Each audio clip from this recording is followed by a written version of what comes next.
Talking about the topic right now of seeking employment when having a criminal record can be a big barrier to getting work, but the juxtaposition is having a job is also a huge factor in not going on to reoffend.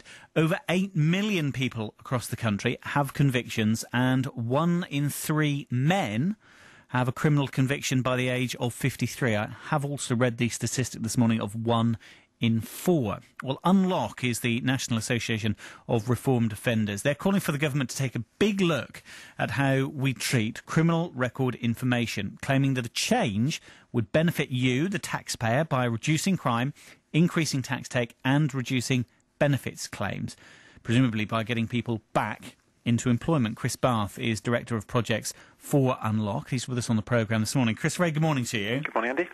Is that how it would work in terms of reducing crime, increasing tax take and reducing benefits by actually getting people with criminal records into full-time employment? Yeah, I mean, as an organisation, we were set up by former prisoners, and we're still led by a former prisoner as well. We've got about 5,000 members who've been through that kind of process of changing their life from not a great start. And I have to say that discrimination that they face in employment is absolutely the biggest single issue that they're facing. We've got a online discussion forum. There's hundreds of posts on our website about people telling their sort of real life stories, if you like. Can you give us a few examples, Chris, please? Yeah, well, they tend to be slightly like essays, but essentially, I'm just reading down the list at the moment, and people are posting things like "Just give me a chance," and how do I train as a counsellor getting a placement with a recent conviction, and I'm facing the sack for non-disclosure. Someone says 50 years on, and the Rehabilitation of Offenders Act still won't help you. So, I mean, there's hundreds and hundreds. That's just a taste of it. But I clearly remember one guy ringing our helpline and telling us that he'd gone to the job centre, and the chap at the job centre had said to him, "Listen, this is the process for claiming benefits. Fill all these forms in. You've got to fill all the forms in. Come back every 2 weeks and do it properly, otherwise you won't get your benefits." And the guy said, "Oh, I've got to tell you as well, I've got a criminal conviction in my past, so you might need to know that in terms of jobs." And the guy said, "Oh, you're an ex-offender, right. Okay, listen, don't worry too much about the paperwork, and basically you should just accept that you're going to be on benefits the rest of your life, because I've worked with lots of people with convictions before and I've never been able to get any of them a job."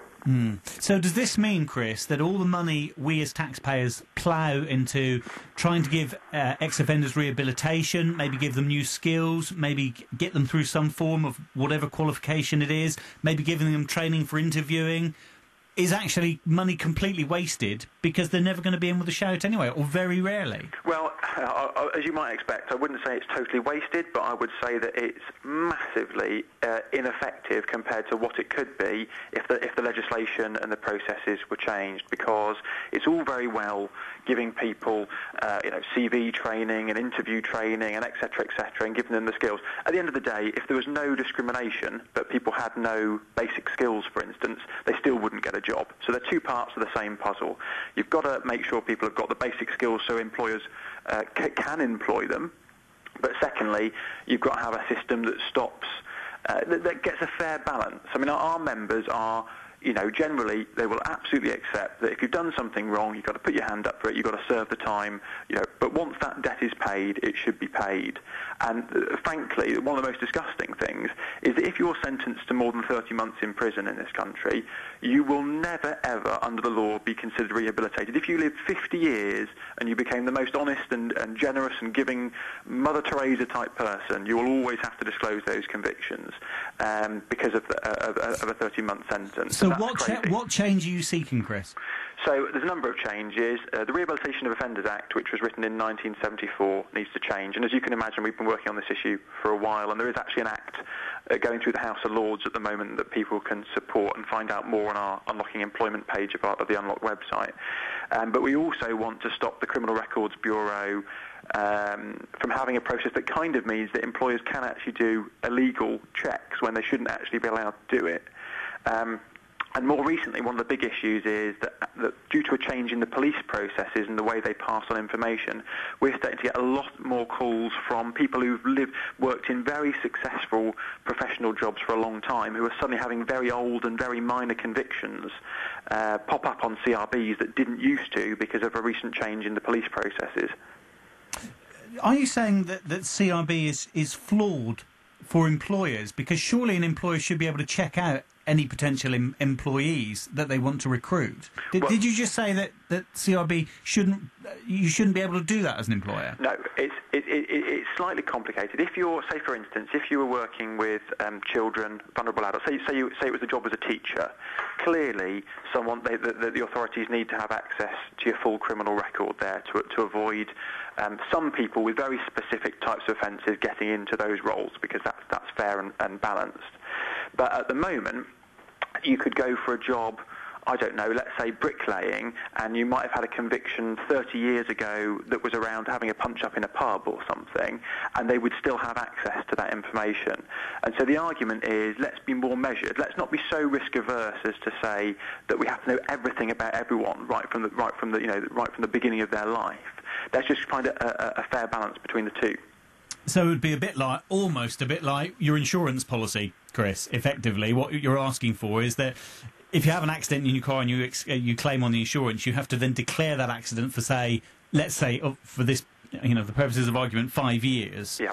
That is effectively what you're seeking, almost a period of elapsed time. Yeah, exactly. I mean, but at the moment, that actually does exist. At the moment, if you got a simple fine, let's say you ended up going to a magistrate's court and you had a £100 fine, something very small like that, you would still have to disclose that for employment and insurance purposes, actually, for 5 years.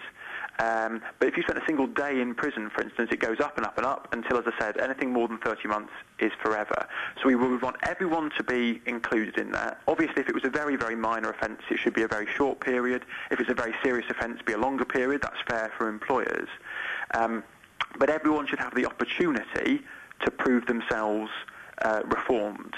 And back in 2003, the government actually supported a research project that looked at the statistics of when people reoffend, and that found that basically if somebody goes between 2.5 to 3 years without reoffending, their risk of reoffending in the future returns back to the same as anybody else in the population. So they're no more risky in terms of reoffending at that point. So our argument was around the 2-year mark, the evidence, the data shows if they're going to reoffend, they're going to reoffend in the short period. If you manage to get through that first 2 years and you've got a stable life, you've got yourself a home, you managed to find some income, then you've proved yourself. Chris, just give us the Unlock address, if you would, please. The Unlock website is www.unlock.org.uk. Chris Bath, thank you.